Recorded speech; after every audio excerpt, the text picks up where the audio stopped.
100,1 BKM Radio. Assalamualaikum warahmatullahi wabarakatuh. Selamat pagi menjelang Waalaikumsalam siang buat warahmatullahi seluruh masyarakat Oku wabarakatuh. Timur dimanapun Anda berada.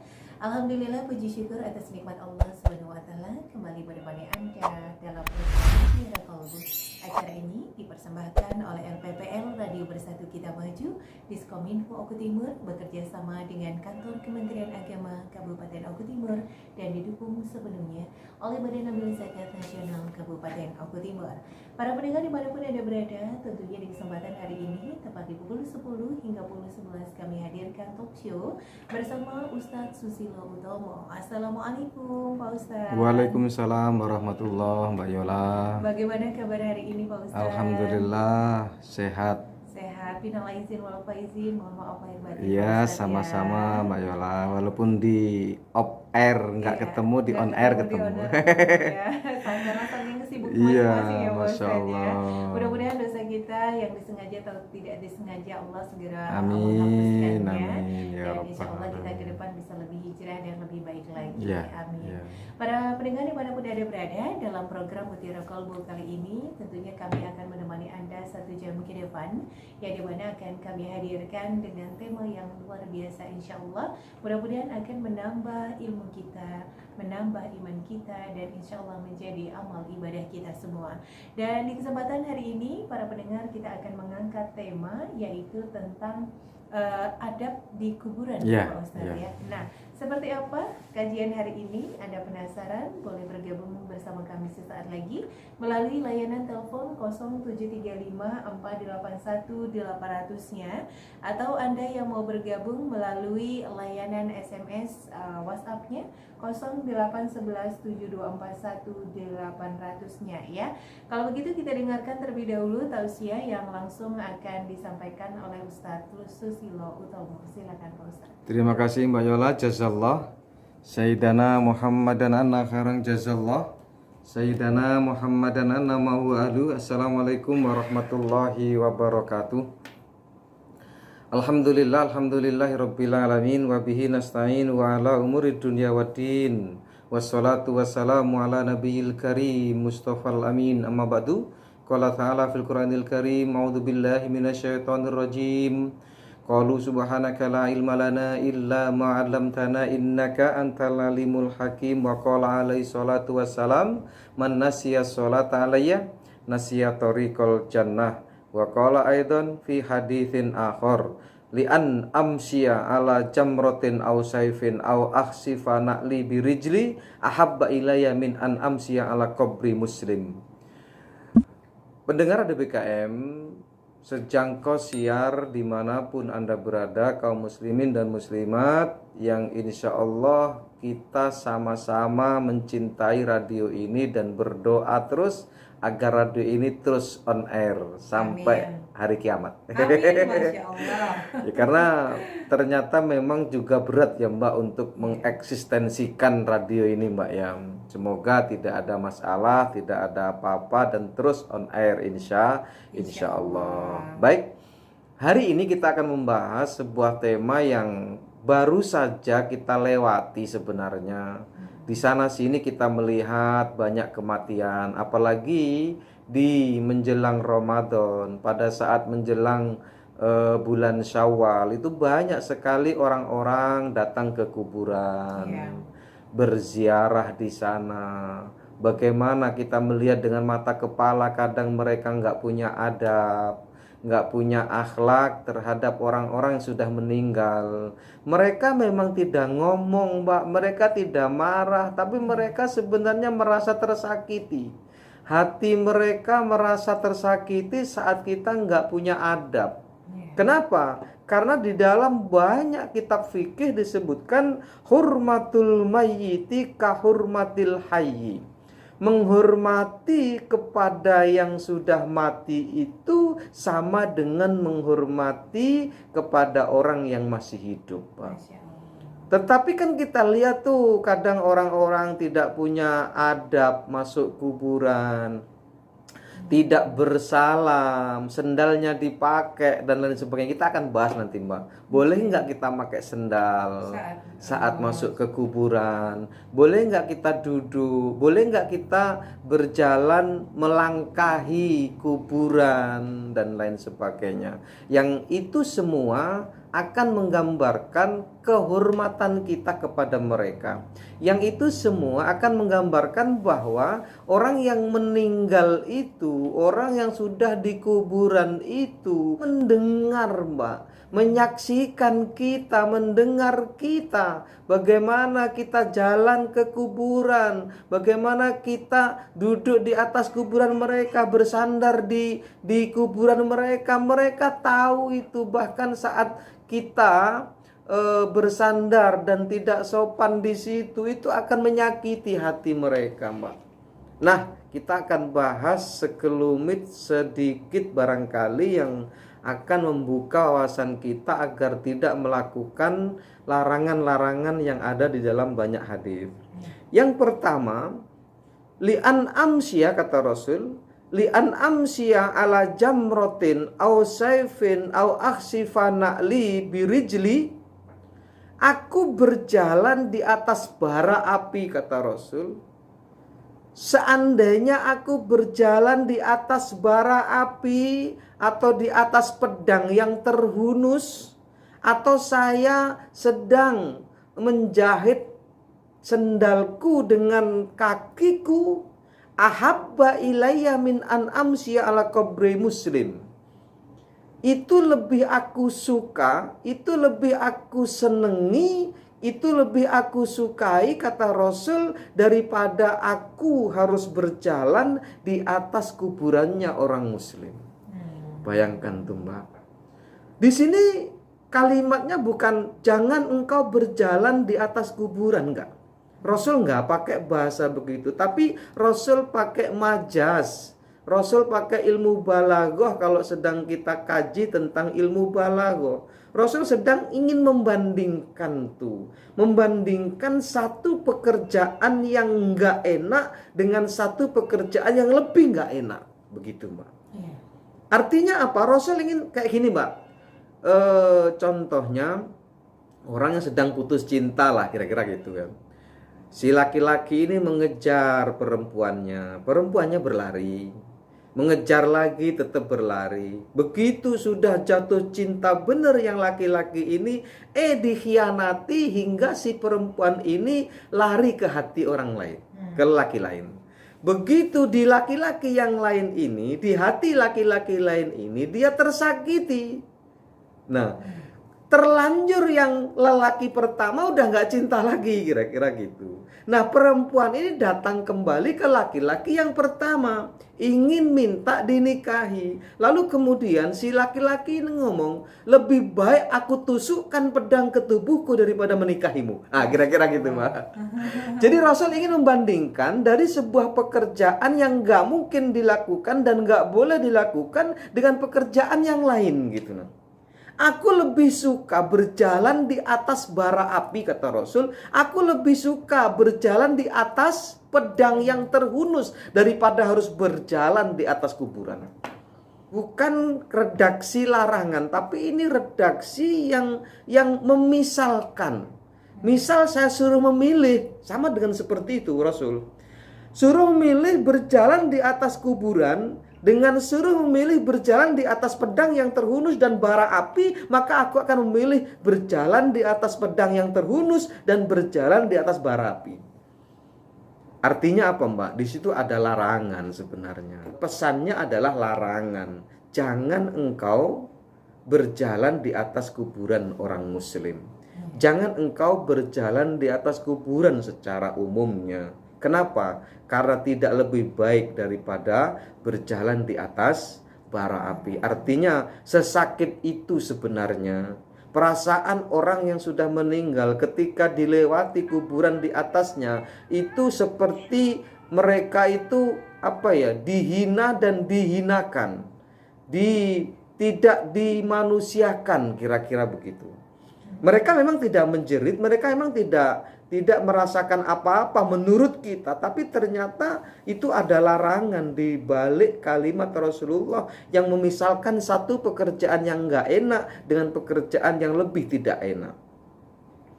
Hukumannya kira-kira seperti itulah. Gambarannya kalau kamu nanti tetap sudah mengetahui bahwa ini dilarang oleh Rasulullah, tetap engkau berjalan di atas kuburan orang-orang muslim atau secara umum kuburan, maka sebenarnya Anda sedang berjalan di atas bara api. Sebenarnya Anda sedang berjalan di atas pedang yang terhunus. Seperti itu sebenarnya kalimat yang tersimpan dari itu. Pendengar DBKM dimanapun Anda berada. Terus yang selanjutnya, wa yukrahul masyu 'alal kuburi illa lidaruratin. Tetapi ada juga keterangan dari madzhabul arba'ah. Di dalam fikih madzhabul arba'ah itu disebutkan memang boleh berjalan di atas kuburan kalau lidaruratin, tetapi hukumnya makruh. Jadi haulail fuqaha, orang-orang yang ahli fikih di sini disebutkan adalah madzhabul arba'ah, Imam Syafi'i, Imam Maliki, Imam Hanafi dan Imam Hambali, itu mereka sepakat memakruhkan yukrahul masyu. Memang tidak sampai kepada haram, walaupun nanti ada sebagian ulama juga mengharamkan itu, tetapi minimal di sini makruh. Apa sih makruh? Makruh itu mayuthabu ala tarkihi wala yu'aqabu ala filihi. Yang namanya makruh itu bila ditinggalkan dapat pahala, bila dikerjakan nggak apa-apa. Makanya lebih baik mana, Mbak? Kita tinggalkan atau kita kerjakan? Kita tinggalkan, karena ketika ada orang yang melangkahi kuburan dan di situ kita melihat kita orang melangkahi kuburan, maka ketika kita nggak mengikuti mereka, nggak melangkahi kuburan seperti yang dilakukan oleh teman kita, maka sebenarnya saat itu kita dapat pahala. Kenapa? Karena meninggalkan itu, meninggalkan pekerjaan itu, dan ini disebut adalah makruh. Kama idalam yasil ila qabri maitihi illa bidzalika biittifakin.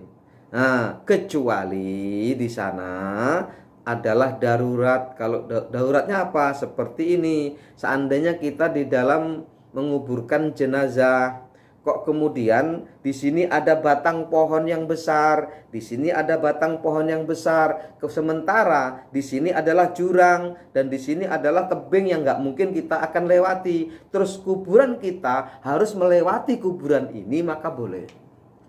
Ada kuburan yang harus kita lewati saat kita sampai pada mayit yang kita kubur atau mayit yang akan kita kuburkan. Baru boleh melangkahi kuburan yang seperti itu. Yang tidak mungkin ada jalan lain kecuali melewatinya. Maka di sini boleh liittifakin dengan kesepakatan 4 madhab.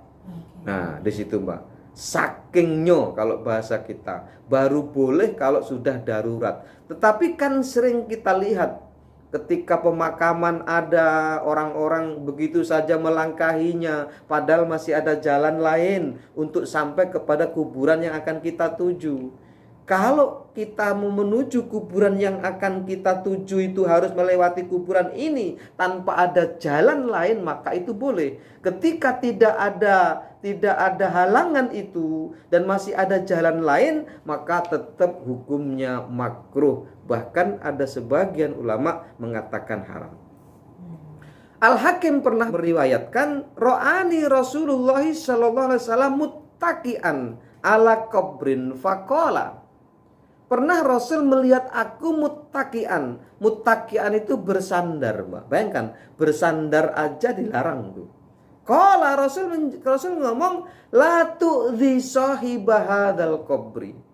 Hai Hakim, kata Rasulullah, jangan engkau sakiti kuburan orang itu. Coba.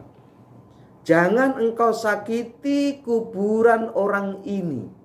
Bayangkan tuh. Berarti saat kita bersandar saja itu sudah menyakiti mereka. Kembali kepada tadi, sebuah ungkapan para ulama yang ada di dalam kitab fikih, hurmatul maiti kahurmatil hayyi. Menghormati orang yang mati itu sama dengan menghormati orang yang hidup. Berarti begitu kita bersandar, contoh begini Mbak ya. Logikanya kalau kita pakai bahwa menghormati orang yang mati itu sama dengan menghormati orang yang hidup, ya ketika kita punya rumah nih, kemudian kita itu duduk atau di depan rumah, kemudian tahu-tahu ada orang bersandar di rumah kita, padahal kita nggak menginginkan dia bersandar, padahal kita nggak menginginkan tempat sandarannya. Kira-kira risih nggak Mbak kita? Risih kita Mbak. Sama dengan seperti itu. Apalagi duduk di atas rumah kita. Seperti itu bayangannya. Kehormatan kita kepada mayit itu sama dengan kehormatan kita kepada si yang hidup. Makanya ketika orang bersandar, kata Rasul, yang bersandarnya itu bukan karena darurat. Mungkin kalau ada kondisi yang mengharuskan dia bersandar dan kondisinya memang darurat, itu baru boleh Mbak kita bersandar. Tetap kembali kepada hukum yang pertama tadi.